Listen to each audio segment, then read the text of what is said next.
우리는 어제 베드로전서 2장을 보았습니다. 베드로전서 2장을 통해서 우리가 함께 본 중대한 내용들을 좀 정리를 해야 되겠어요. 그래야 3장을 보는데 유익할 수 있거든요. 먼저는 우리가 이제 갓난 아기들처럼 바깥으로부터 보호받고 해로부터 보호받고 좋은 곳으로 양육받아야 된다, 이 말씀을 드리면서 우리 신자들은 거듭난 이후에도 항상 교회를 통해 신자들의 공동체를 통해 악한 것으로부터 보호를 받아야 되고 또한 하나님 말씀을 섭취함으로써 자라가야 됩니다. 그러면서 베드로 사도는 조금도 타협하지 않고 신자의 의무에 대해 얘기하죠. 바로 예배자가 되라, 증거자가 되라, 이런 것입니다. 근데 하나 더 나아갑니다. 즉 나그네와 거류민 같은 자들, 그리고 이웃들이 안 좋은 눈길로 쳐다보는 것을 당하는 자들이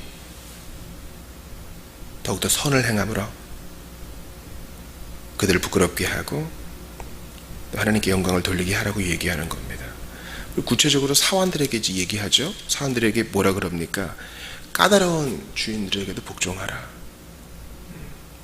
분명한 공의를 어그러뜨리라는 말이 아닙니다.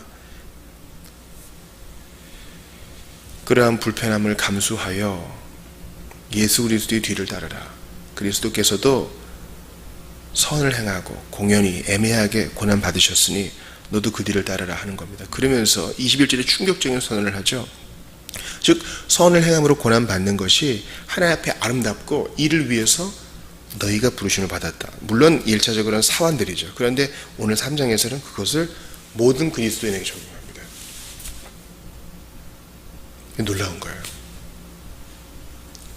선을 행함으로 고난받는 것, 그리고 그것이 아름다운 것으로 하나님이 받으시고 그것이 예배든 전도든 아무튼 하나님이 그 선을 행함으로 고난받는 것을 아름답게 받으세요. 하나님이 무슨 누가 고난받고 피 흘리고 이런 걸 좋아하신 거를, 가학을 좋아하시는 분이 아니세요. 그것은 바로 영혼의 목자와 감독 되신 그리스도의 뒤를 따르는 신자들의 당연한 삶이기 때문에 주님은 그러한 삶을 기뻐 받으셔요. 그래서 오늘 본문에 그 9절 보세요. 악을 악으로, 욕을 욕으로 갚지 말고 도리어 복을 빌어주라. 이게 이제 선을 행함으로 고난받는 거죠. 이를 위하여 너희가 부르심을 받았나니. 이거를 두 번이나 반복하는 이유는, 2장에서 한 번, 3장에서 한 번 반복하는 이유는 왜 그러겠어요? 이것이 중요하기 때문에. 그래도 17절에는 이것을 완전히 픽스해 버립니다. 완전히 선언해 버리죠. 17절은 암송해 버리세요. 선을 행함으로 고난받는 것이 하나님의 뜻일진데 악을 행함으로 고난받는 것보다 나으니라. 선을 행함으로 고난받는 것이 하나님의 뜻이다 라고 얘기해요. 여러분 어떠세요? 이 충격적인 선언에 대해서 우리 너무 성공지향적이지 않아요? 선도 행하고 영광도 받고 싶어 하잖아요. 좀 더 뻔뻔한 사람은 선을 행하진 않아. 근데 특별히 악도 행하지 않아. 그리고 중간쯤 가고 복도 많이 받고 싶어요. 영광도 누리고 싶어요. 부귀영화도 갖고 싶어요. 더 뻔뻔한 사람은 보겠어요. 죄도 지으면서 나는 좀 잘 되고 싶어 하는 사람. 하나님은 NO! 하시면서 선을 행함으로 그리스도의 뒤를 따라감으로, 물론 우리의 권리를 소중히 여겨야 되겠죠. 그런데 인생을 살아가면서 복잡한 일들이 있기 때문에 애매하게 고난당할 때가 있어요. 그럴 때 그리스도를 생각함으로 참아내면 그것이 아름다운 것이고 하나님 그것을 예배와 전도로 받으시고 이를 위하여 너희가 부르심 받았다는 거예요. 이게 우리 부르심이에요. 목사님, 저는 그럼 계속 참는 사람입니까? 저는 그러다가 병에 걸릴 것 같아요. 그런 분들 계실 거예요. 나도 한번 시원하게 화 한번 내보고 내 권리 주장하고 남이 나 한번 우습게 못 여기게. 여러분, 우리가 계속 참으면 사람들이 그렇게 생각하잖아요. 야, 저 사람한테는 저래도 되나 보다. 그것은 도대체 다른 문제일 수 있죠. 왜냐하면 공의가 어그러지고 예를 들어 인권이 침해된다는 면에 있어서는 그것이 잘못됐다는 것을 알려줘야 돼요. 항거하는 것이 우리 그리스도의 의무입니다. 그런 종류의 말고요. 하나님의 의가 짓뭉개지고 인권이 침해되는 그런 것 말고요. 애매하게 고난당하는 경우가 있어요. 어떤 사람의 성격 때문에, 독특한 상황 때문에 말이죠.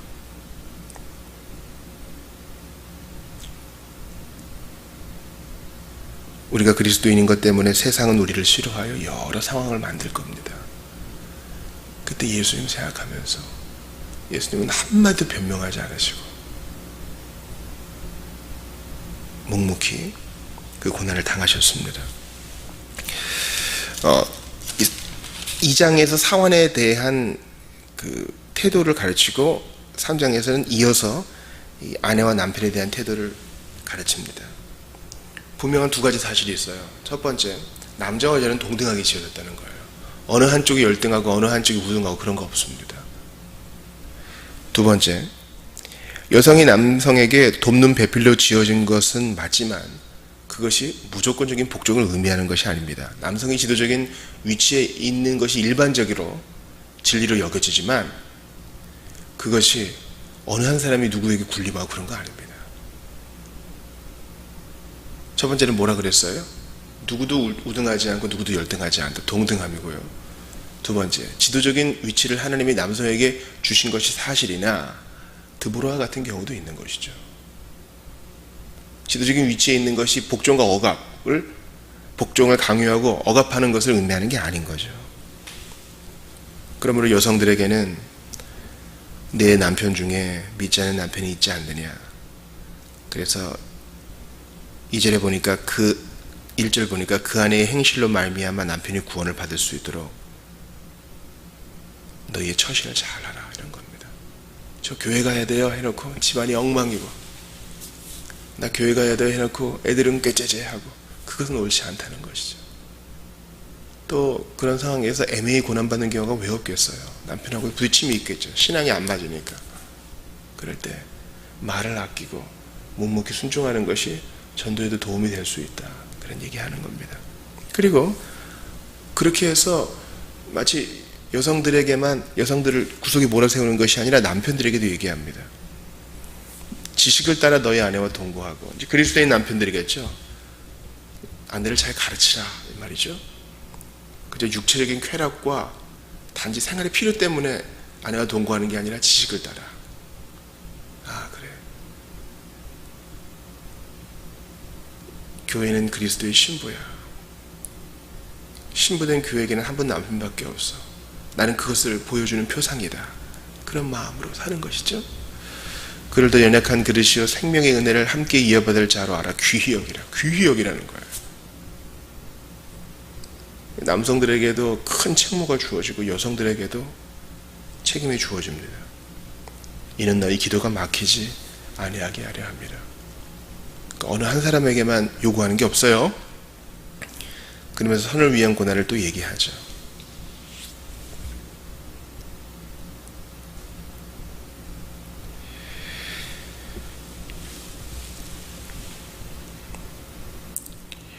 지금 이 개념에 대해서 베드로가 오늘 본문에서만 3번 이상 얘기를 합니다.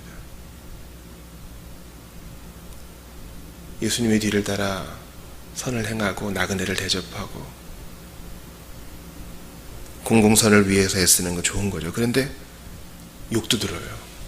내가 이러려고 그리스도인이 되었나? 자괴감이 느껴진다. 그런다면 그는 아마 진정한 그리스도인이 아닐 수도 있어요. 물론 속상하고 마음이 답답하겠죠. 그러나 그는 인의 생각을 바로잡습니다. 예수님이 고난의 길을 가셨는데 내가 꽃길과 비단길만 선호해서 되겠는가? 오늘 부분의 14절을 보세요. 그러나 의를 위하여 고난을 받으면 복이 있는 자니, 의를 위해서 고난을 받으면 복이 있는 자래요. 의를 위해 핍박받는 자, 우리 예수님은 천국에서 그들이 복 있는 자라 말씀하십니다. 근데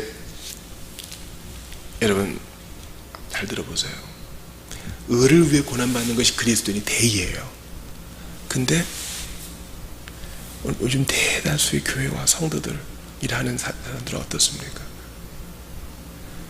나의 욕정과 나의 만족을 위해 불편함을 감수하잖아요. 이건 차원이 다른 거예요. 우리가 바른 시민으로 번듯하게 직장도 잡고 이런 거 좋은 겁니다. 해야 되는 일이에요. 그런데 거기에만 매몰되어 있으면 안 되겠죠. 나의 만족과 유익을 위해서 고난은 아니야. 불편함을 참아내는 것과 더 큰 하나님의 의를 위해서 고난을 받는 것.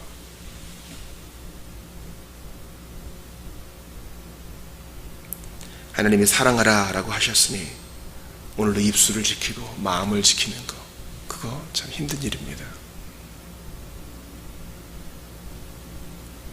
내가 특별한 잘못도 하지 않았지만 예수 믿는다는 것 때문에 왠지 주목의 대상이 되는 것. 그리고 세간의 교회와 교육자들, 지도자들에 대한 안 좋은 기사가 날 때 사람들이 수근수근 될 때 내 마음이 아픈 거. 그러나 그때라도 내 중심을 잃지 않고 더욱더 솔선수범하는 것 말이죠. 주님은 그런 자가 복이 있다 말씀하십니다. 그런 가운데 우리에게 물어보는 자들, 우리를 지켜보는 자들이 질문을 할 수 있어요. 너희 속에 있는 소망에 관한 이유를 묻는 자에게는 대답할 것을 항상 준비하라. 변증을 잘 하라 이거죠. 온유와 두려움으로 하고. 이 말은 뭡니까? 지식자랑하지 말고 교만하지 말고 온유함으로 두려움으로 누구나 사랑할 만하게 그렇게 하라. 그러면서 선한 양심을 가지라. 이는 그리스도 안에 있는 너희의 선행을 욕하는 자들로 그 비방하는 일에 부끄러움을 당하게 하려 합니다. 선행을 계속 강조하죠. 나그네와 거루민으로 사는 우리를 지켜보는 자들은요, 우리의 말도 듣지만 우리의 행동을 봅니다. 온유와 두려움이라는 태도로 말하는 것이 중요하고 우리의 행동 거지를 통해 그리스도의 도를 전하는 게 필요해요. 물론 우리는 말씀의 사역을 아주 귀히 여깁니다. 그러나 나그네와 거루민으로 흩어진 나그네로 대적되는 사회 속에 살 때에는 이런 태도가 너무 필요해요. 근데 우리는 말은 번들을 하는데 행동이 너무 누추해!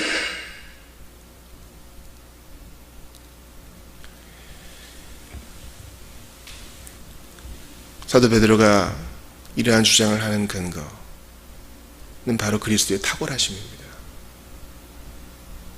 예수께서 앞서가셨고 지금도 우리를 능히 도우시고 구원하시니 두려워하지 말고 너는 너의 할 일을 하라.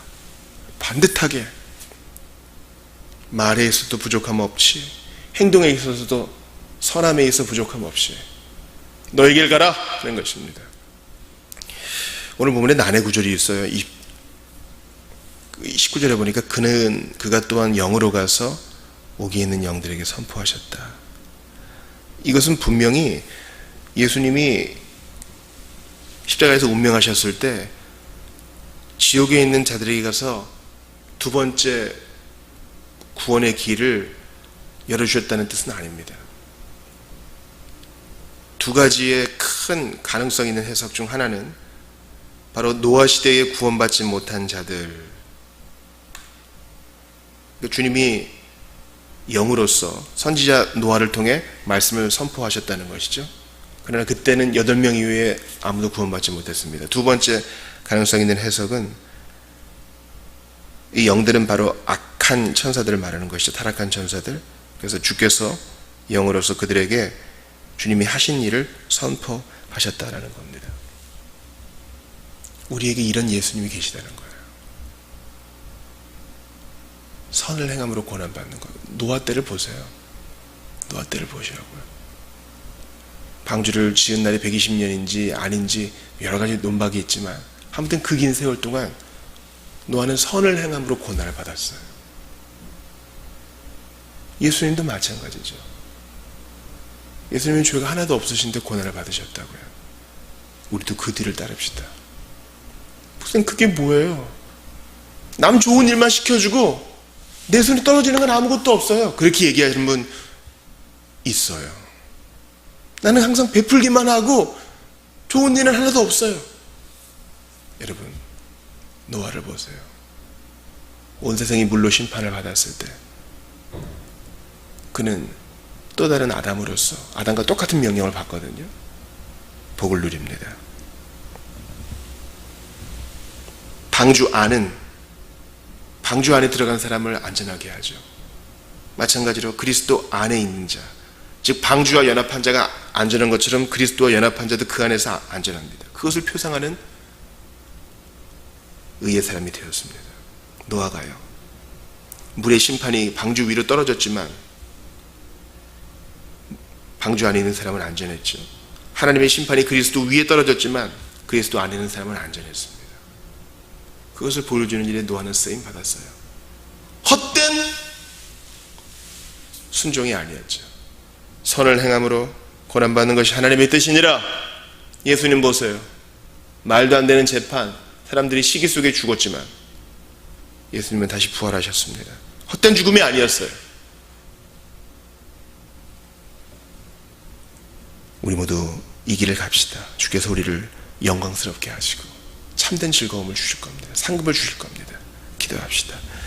하나님 감사합니다. 오늘 베드로전서 3장을 통해서 주님이 계속하여 우리에게 참된 신자의 길을 보여주시니 감사합니다. 선을 행함으로 고난받는 것이 하나님의 뜻인 줄 알고 이 길을 영광스럽게 가게 하소서. 예수님 생각하면서 나의 버티냄이 아니라 주님의 힘주심으로 이 길을 잘 가고 사명을 완수하게 하옵소서. 주님 저희를 도와주소서. 입으로 범죄하지 않게 하시고 선한 행실로 주께 영광 돌리게 하옵소서. 주 예수님의 이름으로 기도합니다. 아멘.